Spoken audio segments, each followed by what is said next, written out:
ഇന്ന് നമ്മൾക്കും ഈ ഒരു പരീക്ഷണമുണ്ട്. കാലോചിതമായിട്ട് സാന്ദർഭികമായിട്ട് ചിലതിനെയൊക്കെ മാറ്റിമറിച്ചാൽ കൊള്ളാമെന്ന് നമ്മൾക്കൊരു തോന്നലുണ്ട്. പിതാക്കന്മാർ പണ്ടേ ഇട്ടിരിക്കുന്ന അതിരുകളെയൊക്കെ ഒന്ന് മാറ്റിയാൽ കൊള്ളാമെന്ന് നമ്മൾക്കൊരു തോന്നലുണ്ട്. അതുകൊണ്ടാണ് നമ്മൾ പറയുന്നത് ഈ 3 മണിക്കൂറുള്ള കുർബാന ഒരു അരമണിക്കൂറായിട്ട് ചുരുക്കി ഒന്നുകിൽ രാവിലെയും വൈകിട്ടും കൂടെ നടത്തിയാലും കുഴപ്പമില്ല എന്നൊക്കെ നമ്മൾ പറയും.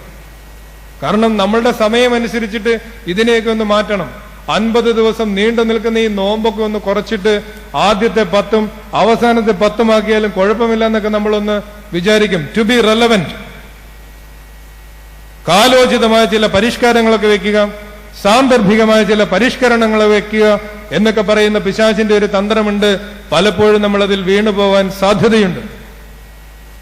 രണ്ടാമത് പിശാച് പറയുന്ന പരീക്ഷണം ടു ബി സ്പെക്ടാക്കുലർ. നീ ഒന്ന് ദൃശ്യനാവുക, നീ ഒന്ന് പ്രത്യക്ഷനാവുക. എന്താണ് അവൻ പറയുന്നത്? മുകളിൽ നിന്ന് നീ താഴേക്ക് ചാടിക്കൊള്ളുക, മുകളിൽ നിന്ന് താഴേക്ക് ചാടിക്കൊള്ളുക, മാലാഖമാര് നിന്നെ കയ്യിൽ താങ്ങിക്കൊള്ളും, എല്ലാരും നിന്നെ കാണും, നിനക്ക് വലിയ പേര് കിട്ടും, നിനക്ക് വലിയ പെരുമ കിട്ടും. എളുപ്പത്തിൽ പേരെടുക്കാനുള്ള ഒരു വഴിയാണ് പിശാച് അവന് പറഞ്ഞു കൊടുക്കുന്നത്. ഏതാണ്ട് നമ്മളുടെ റിയാലിറ്റി ഷോ പോലെ തന്നെ. അധികമൊന്നും സാധനയൊന്നും ചെയ്യണ്ട, അല്ലെങ്കിൽ സാധകമൊന്നും ചെയ്യണ്ട. 1-2 പരിപാടിയിൽ പങ്കെടുത്താൽ മതി, മുളയിലെ തന്നെ കുഞ്ഞുങ്ങൾ വാടിപ്പോവുകയാണ്.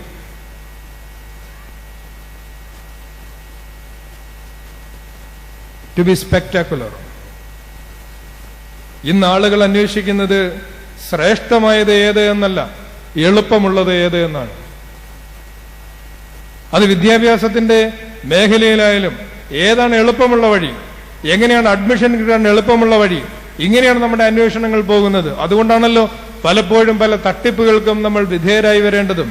പണമുണ്ടാക്കാനുള്ള എളുപ്പ വഴികൾ, ആത്മീയ സൗഖ്യം പ്രാപിക്കാനുള്ള എളുപ്പ വഴികൾ, ആധ്യാത്മികതയിലെ കുറുക്കു വഴികൾ, ഇങ്ങനെ നിരവധി കുറുക്കു വഴികളുടെ ഒരു കാലത്താണ് നമ്മൾ ജീവിക്കുന്നത്. പിശാച് പറയുന്നതും ഇത് തന്നെയാണ്. മൂന്നാമതവൻ പറയുന്നുണ്ട് ടു ബി പവർഫുൾ.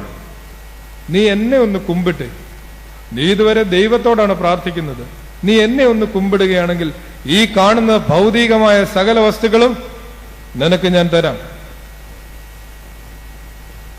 ഇതുവരെ നിങ്ങൾ പ്രാർത്ഥിച്ചു പോന്നിരുന്ന പാരമ്പര്യത്തിൽ നിന്ന് ഒന്ന് വിട്ടുമാറിയിട്ട് നിങ്ങൾ ഇവിടെ വന്നൊന്ന് പ്രാർത്ഥിച്ച് നിങ്ങൾക്ക് ഈ ലോകത്തിൽ കിട്ടാത്ത പലതും കിട്ടും. ഇത് പിശാചാണ് പറയുന്നത്.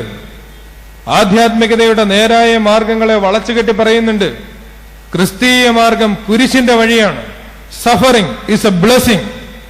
ഇങ്ങനെയാണ് പൗരസ്ത്യ സഭ പഠിപ്പിക്കുന്നത്. കഷ്ടത എന്ന് പറയുന്നത് ഒരനുഗ്രഹമാണ് എന്ന് പറയുന്ന സഭയിലാണ് നമ്മൾ ജീവിക്കുന്നത്.